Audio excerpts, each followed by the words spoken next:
Azhag is here.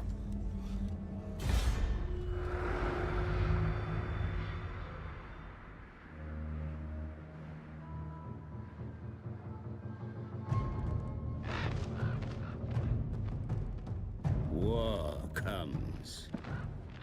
I can smell it.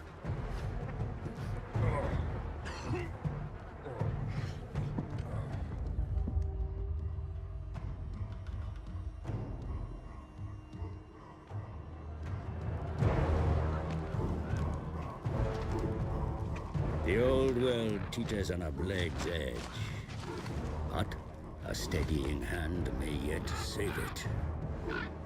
Is that my role?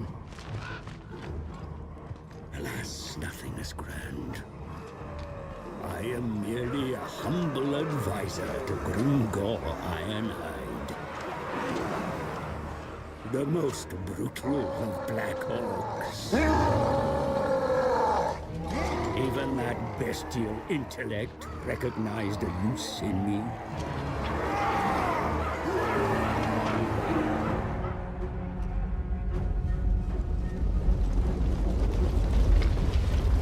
Now I accompany his horde as we travel south, laying waste to the stunted and rival orc tribes alike.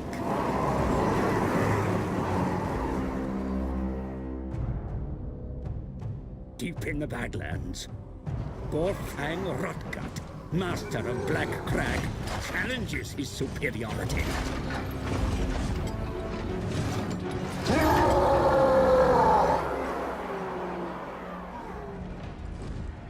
Grimgor stands to take the whole of the old world as his prize.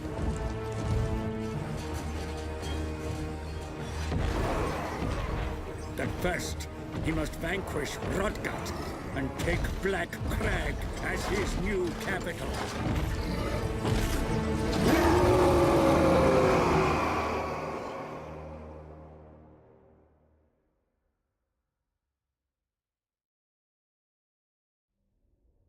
Black Crag is yours, my brutal lord.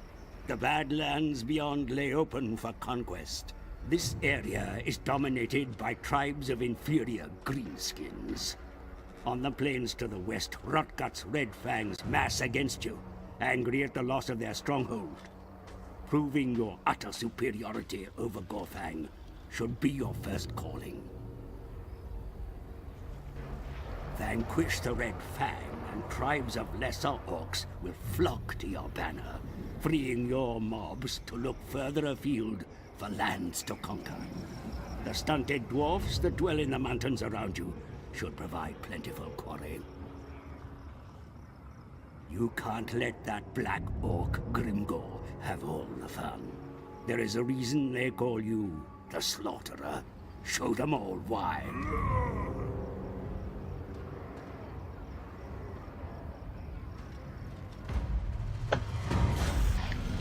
Hello, this is Tolvo. Welcome to Let's Play Total War Warhammer the First. This is the first game in the Total War Warhammer series. It's been out for a little while now. I've now got a new computer, so I figured I'd give it a shot at LPing it. For those who are veterans of the series and want to see top-level play, or want to see this at the maximum graphics, I don't have a laptop that can handle that, and I'm not the best at this game. So if you're looking for that, you may want to check out other channels. But if you're wanting more of a beginner introduction to the game, or a way that's digestible to get into it and understand it, this might be the video for you. So, in the thread, there was a vote on which faction we'd be playing as. We've ended up as the Greenskins, and with the Lord Azhag the Slaughterer. Let's get into our first battle. I prefer to set up two main groups of melee and then ranged. If I have cavalry, a third group for cavalry, and then each individual lord or caster. The way I'm grouping them is you click on one character, then hold shift to get all of the ones in between, and then you use control and then whichever number you want to assign them to.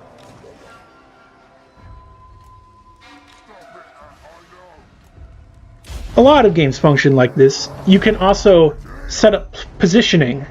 So if you want one unit on the right flank or left flank, before you set it up as a group, you can drag them to that position, and then when they're grouped up, they'll stay in that position. They'll be locked into it. This is the first battle for the Greenskins. It's pretty simple. It's mostly just a melee brawl. I do have cavalry, which I'm sending to flank around. You can hold shift and then drag where you want to go. That way you can give a command to circle around something or go a specific path. Here are the orc boys. The orcs talk in a very funny fashion. They say wah instead of war. They say duh instead of the. And they like to refer to each other as boys. So, you know, they're just a bunch of rowdy boys. They're the rowdiest boys, perhaps. You can change the speed up. You can go to normal, a little bit fast, and then extremely fast.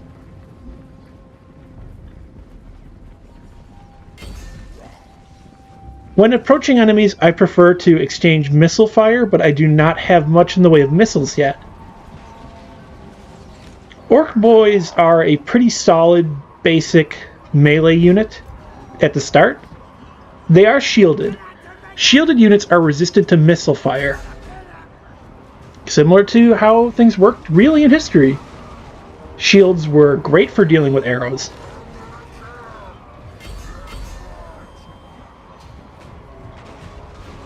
The orc boys are nice in melee. They do struggle with their leadership, with their morale. They have it a bit low. Orcs in general have low morale and leadership. Other factions tend to have it higher than them, the dwarves especially.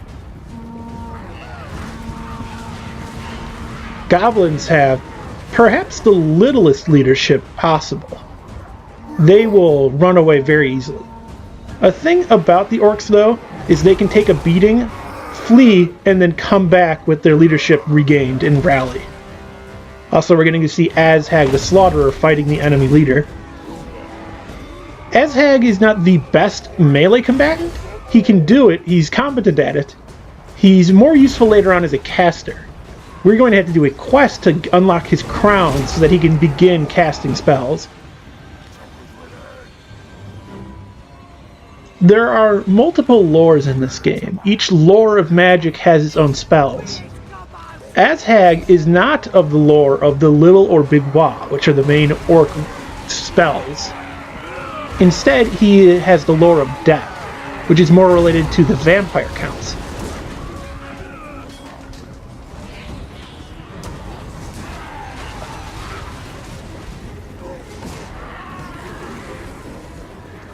Trolls are... I have a love-hate relationship with trolls. They have good armor piercing, they do good damage. They are monster units, so they're weak to units that have anti-large. They're very weak to missile fire, and they have extremely low leadership. You'll want to buff up the leadership of your army if you want to have trolls in it, because otherwise they'll just run away too easily. But that was the first battle.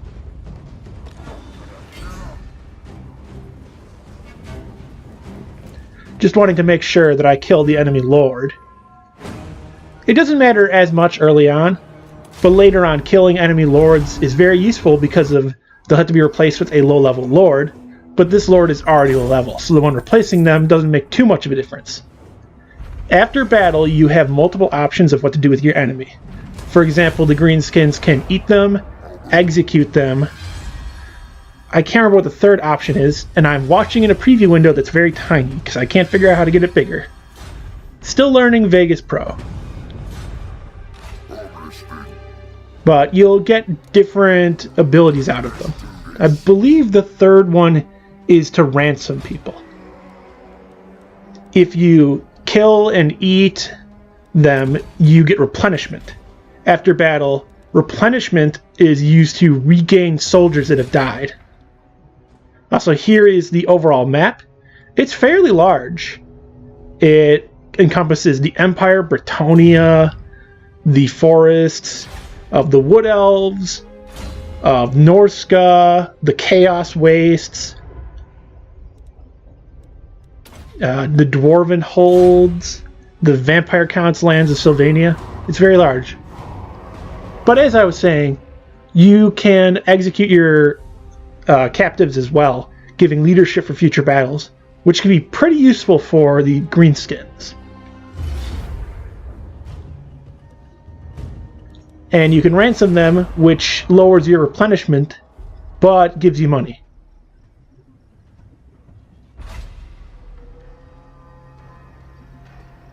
Since I retreated there and fell back, I can't recruit on the same turn as I retreated. So any recruiting I was doing got cancelled. I'm mostly focusing on getting Orc Boys. I don't like using Goblin units at all, unless I'm playing as Skarsnik. Skarsnik is from the... what was it called? Warlord and the... something. King and the Warlord DLC, was it? Which introduced Clan Angren and the Crooked Moons. Skarsnik is a goblin leader of the Greenskins, and he gets unique abilities to buff and empower Greenskin goblins.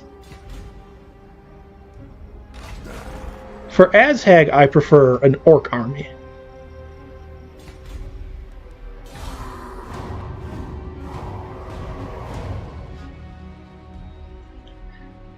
In the Grand Campaign, you do take turns on who is going. Let's get down to business before I get bored and the chopper comes out.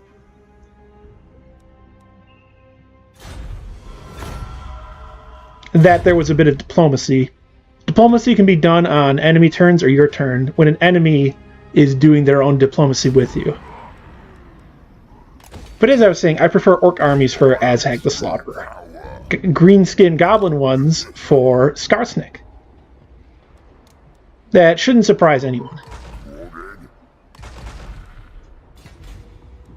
Now that I have the proper building for it, I'm going to be getting some Orc Arrow Boys. Orc Arrow Boys are inaccurate, but hit much harder. Goblins are accurate, but are much weaker. I'm happy to see ya.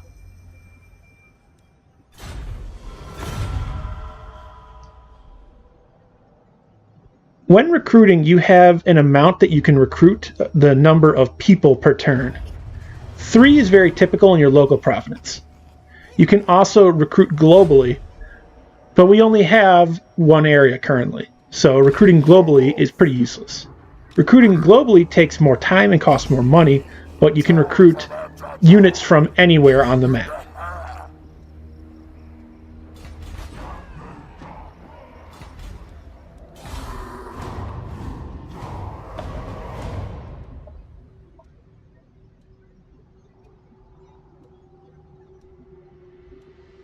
Turns for the enemies take pretty short time. The computers are pretty fast. You can set them to certain speeds and make them go faster and faster.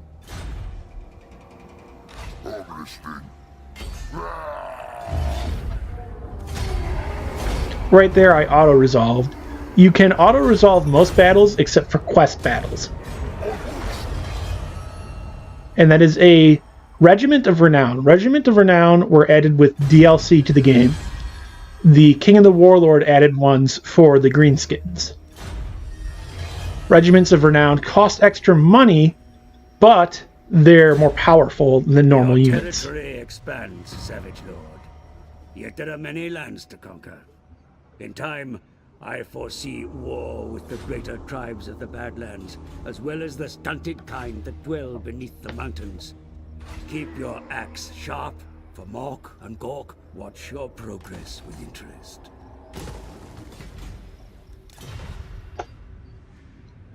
Gork and Mork are the two gods of the orcs. Gork is cunning but strong. Mork... I just paused for a moment because I was trying to make sure I didn't just confuse the gods of the orcs with Mork and Mindy, which I did for a moment, but Gork is cunning but strong, and Mork is powerful yet sneaky. Whether or not they are two figures of their own is up for debate. The way they play out in the game is you'll have different events. Events happen throughout the game that can give you benefits or negatives. I'll hear what you say. Sometimes you'll have to appease Gork or Mork. The thing is, in the long run, doing one is the same as doing the other. Sometimes there's just short-term differences, like Gork will give you 4 of this for 5 turns, and Mork will give you 5 of this for 4 turns, which basic math means they're the same.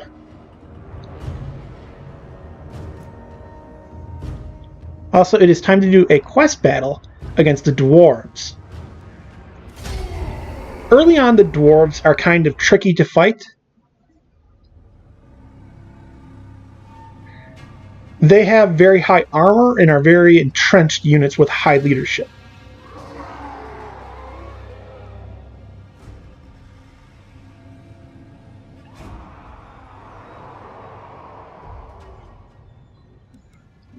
Armor piercing is heavily desired against dwarves.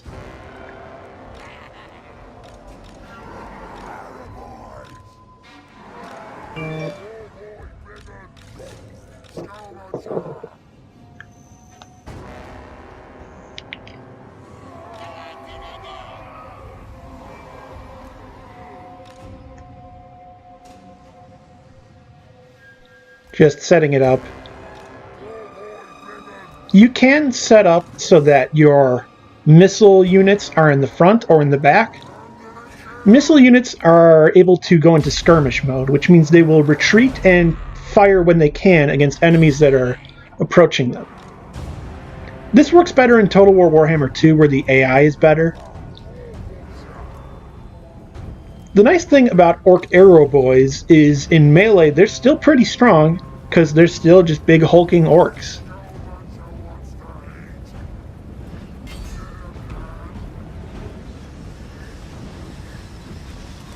Let's get another look at the army. You want to use the Orc Boys as shielded units to advance against the enemy missile fire. They'll soak up the damage, and then your units without shields won't take as much hits. So here's the dwarves. They have, I believe that's a grudge thrower, a nice anti-infantry catapult, basically. I forgot to move up Azhag, which was very silly of me.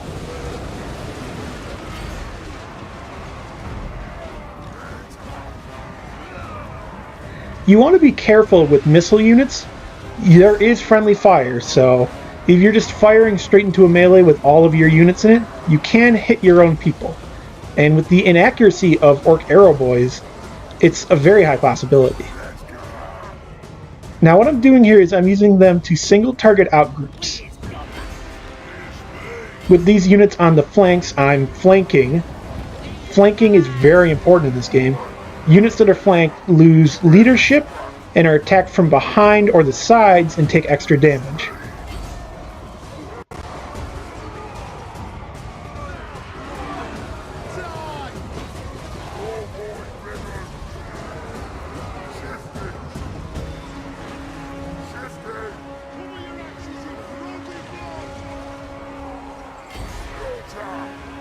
You'll want to generally flank your enemies or come from behind. There are a lot of little factors that go into what an enemy's leadership and morale will be. How much damage they've taken, how many allies are nearby, how tired or fresh they are, whether or not there is a leader nearby, and whether or not their leader is alive. So here come the gyrocopters. The dwarves lack cavalry. The closest they have to it are these gyrocopters. They're flying siege machines that can fire steam guns, brimstone guns, or drop bombs. And in melee, they can use their blades of their basically gyrocopter, helicopter blades, to attack enemies. A part of why I got so many Orc Arrow Boys is for this exact battle, those things can be hard to deal with melee only. But with a ton of archers, you can just swarm fire them down. A thing to understand about how archers were used historically, accuracy was not that big of a deal. You could be accurate to a certain point.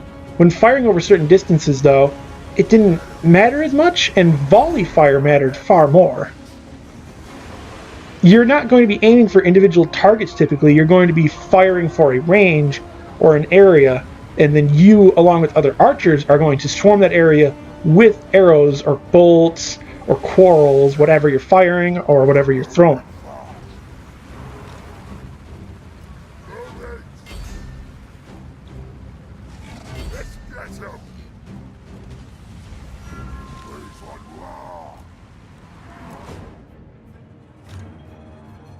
Let's fast forward and get this done with.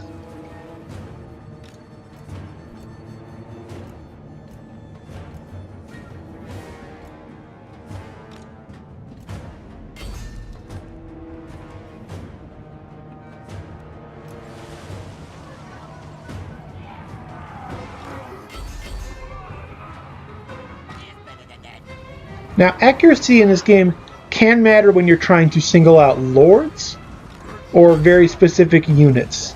Against certain large units, though, it doesn't matter as much because they're so large, the arrows are more likely to hit them. For instance, giants are a good example of that.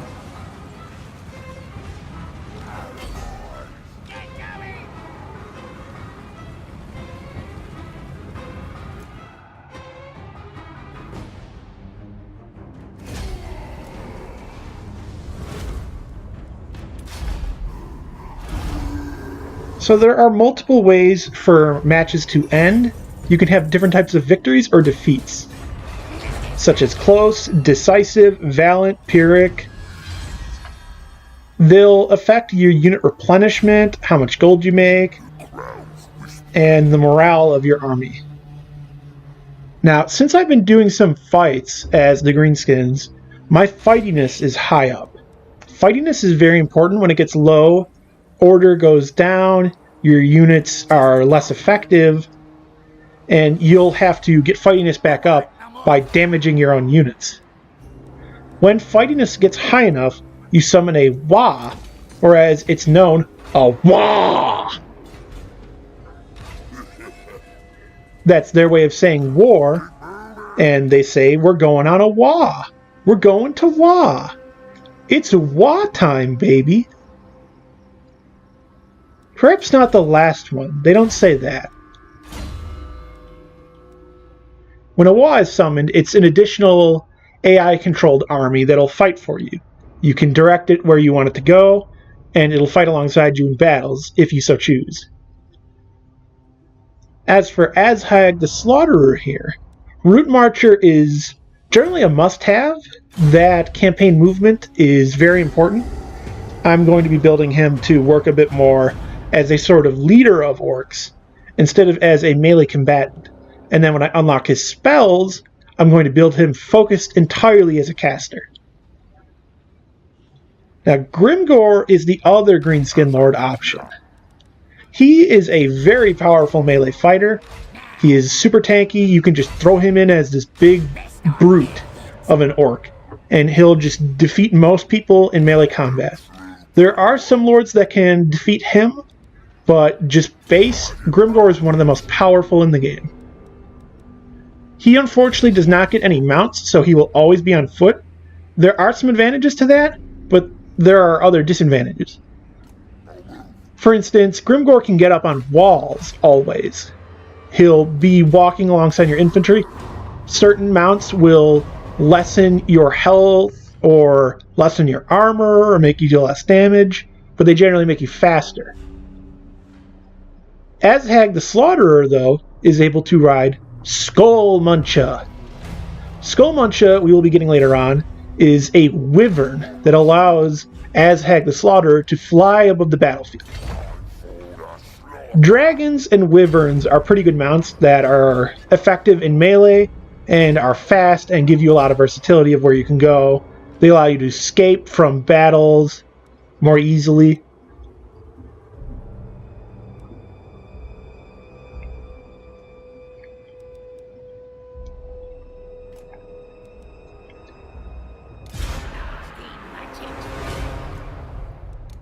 Also, right here, I'm just recruiting a lord and giving them a few units. Your units have an upkeep rate along with the initial recruitment rate. For that reason, you need to always be managing your economy and making sure you're making enough money. The Greenskins are more about sacking enemies and raiding rather than having strong core economy buildings. They can have certain mines which are useful, like gold mines or iron mines.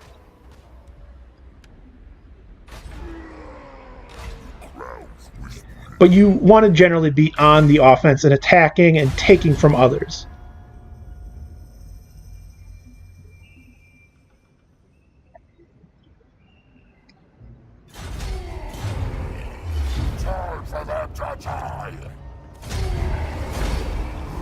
Another auto-resolve.